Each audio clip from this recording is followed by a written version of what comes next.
Nous sommes aujourd'hui sur la station d'épuration de Beaune avec un traitement eau activé. Donc l'opération du jour est une opération un peu atypique avec des interventions de plongeurs. Donc cette intervention entre dans le cadre d'une opération de renouvellement des diffuseurs d'air de ces bassins d'aération.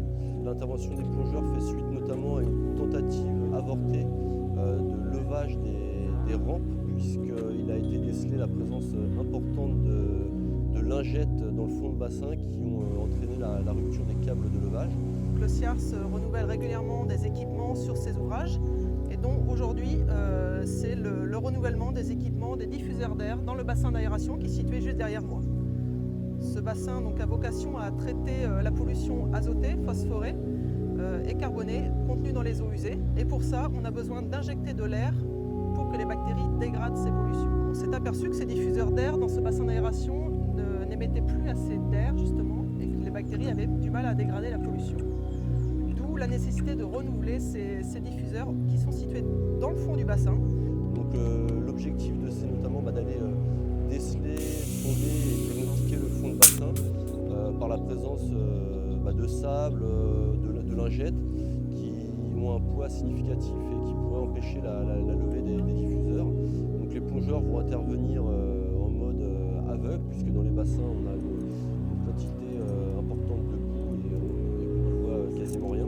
C'est des interventions qui sont très spécifiques, très techniques, qui demandent beaucoup de matériel, parce qu'en fait on est en milieu contaminé, donc c'est un matériel qui est complètement clos, hermétique.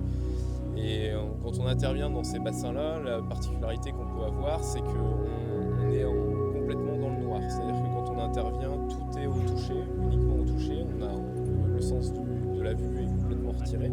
Ça demande une bonne préparation en amont pour pouvoir arriver à savoir où on se situe. Donc il y a un premier passage d'abord pour regarder quelle est l'intervention à faire, regarder un petit peu, checker les plans de la station pour savoir par où on va se déplacer à l'intérieur de la station d'épuration. Et puis une fois qu'on a déterminé le travail et le cheminement du plongeur au sein de la station, et le plongeur va descendre et va effectuer son travail. In fine, cette opération permettra d'en savoir un peu plus sur les méthodes et les techniques à adapter pour les prochaines opérations de levage et de pouvoir trouver la technique adéquate de manière à ne pas endommager les rampes d'aération. Je suis intervenu au fond de bassin, on a effectué une plongée de vérification et on s'est rendu compte qu'il y a beaucoup de ce qu'on appelle de la filasse. C'est un entremêlat de différentes fibres en fait, qui s'agglutinent sur les rampes et qui les recouvrent.